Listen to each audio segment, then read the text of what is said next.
Well, if you ask about the human right, Yeah. there's probably 40 countries that have it in their constitution or their national law, human right. Many more don't.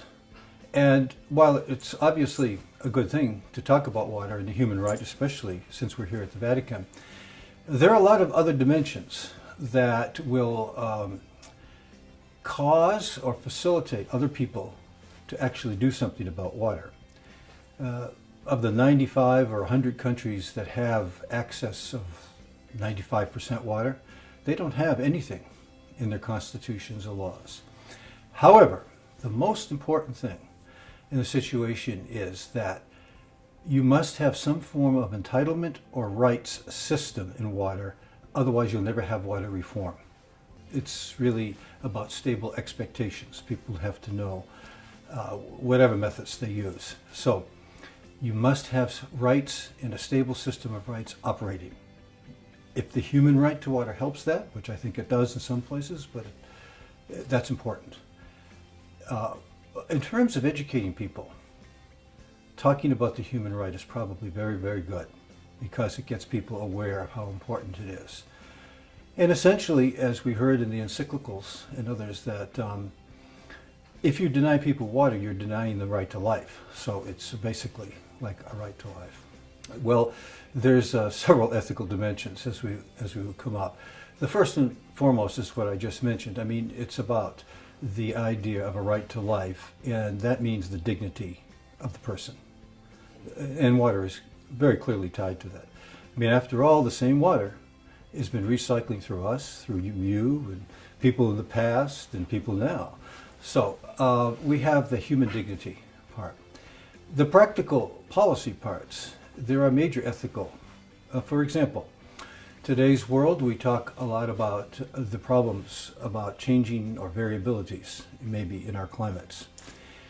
And most of the reason we tell the world that there's issues is the floods, droughts, tsunamis. A lot of it's about water. So we face a very important ethical question. If we are asking people to be concerned about these issues, which are mostly about water, droughts, floods, tsunamis, we should be doing something about it because we know how to, and we should be thinking of investing money. That's a big public policy, ethical question for all of us. Then there's the ethical question practically about the poor.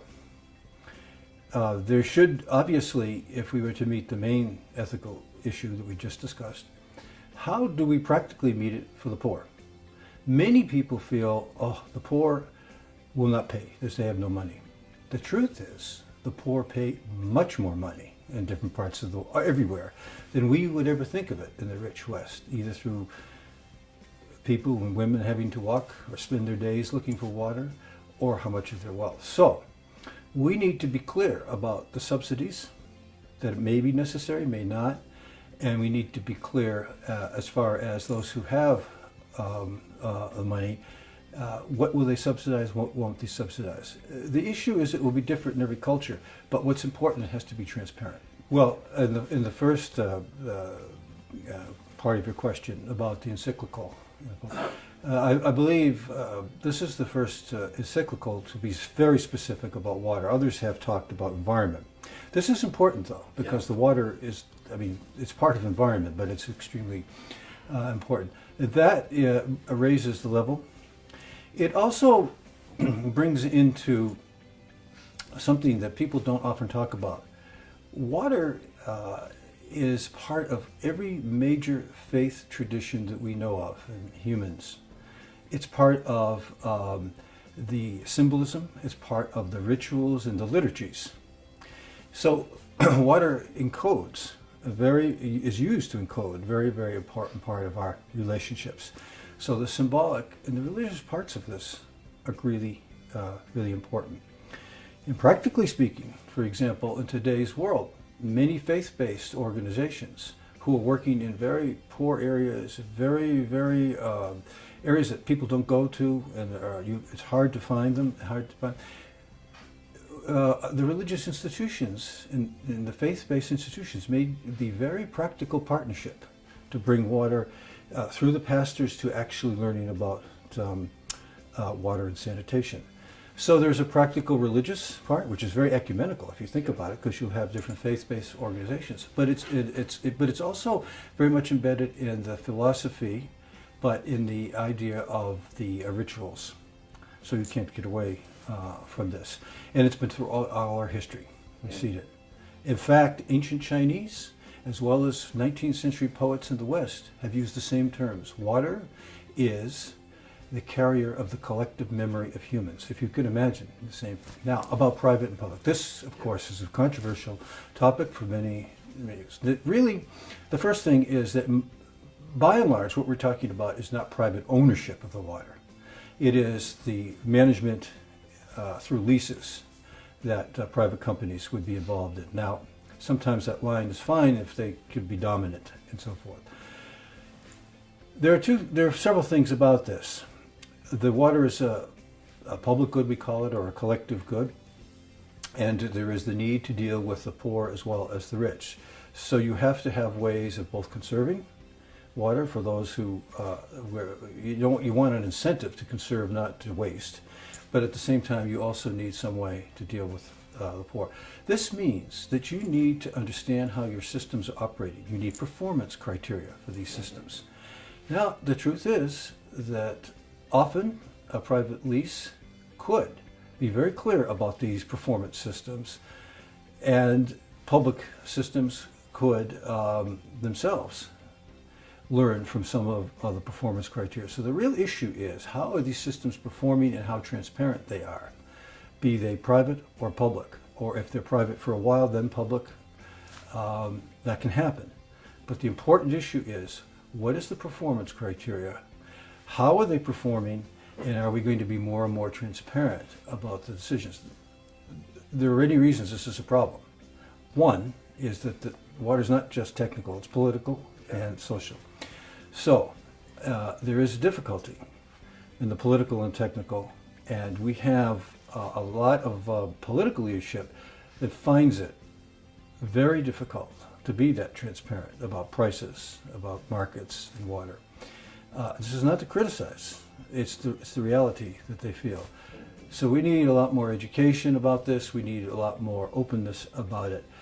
And so the private public and the privatization, we can talk about this, but we should really be talking about how these systems perform, how do we get that performance criteria, and how do we understand the transparencies between the big users of water and those who can't afford it. And it can be done in both systems. And in fact, if we have both systems operating, it may be good, because they could maybe enhance each other. Yeah. Well, you know, the world knows a lot about how to solve these problems. The issue is, how about implementing these things, and how can we do that? Because water is technical, it's political, it's social, it's cultural in many aspects. Also, there's something we haven't mentioned. It isn't only access or lack of access.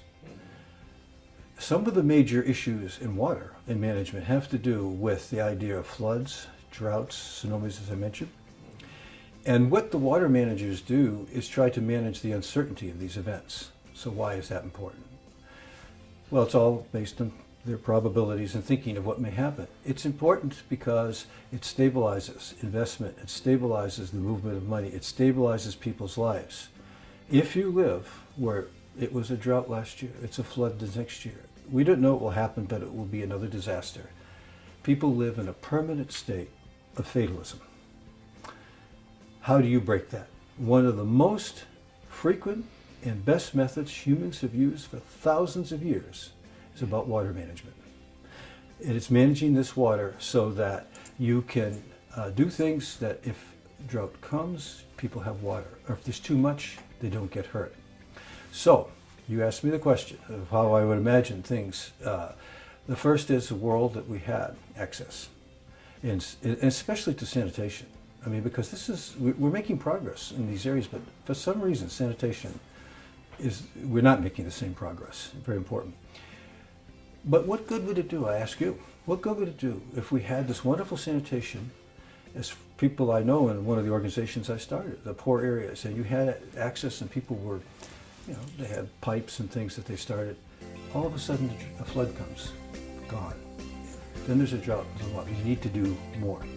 So we need to understand the large systems of water, and we need to know what kind of investments. It should be a place where there'll always be disasters, but when those disasters happen, they won't break the social system because we have put some investments in place that could help the people recover.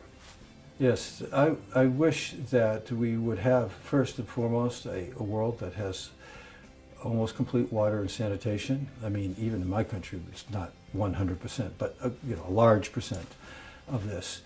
A world where we have publics and people far more educated about this, because many of the decisions that will be made in the future are about water and about environment, and these decisions have to be taken collectively, and they have to be taken about risk, and we need our people to understand more about this. So that's what I would like to see. And then I would like to see a world that, not 100% safe, that can't happen, but a world where people make the choices with the political leaders to how much risk they would take.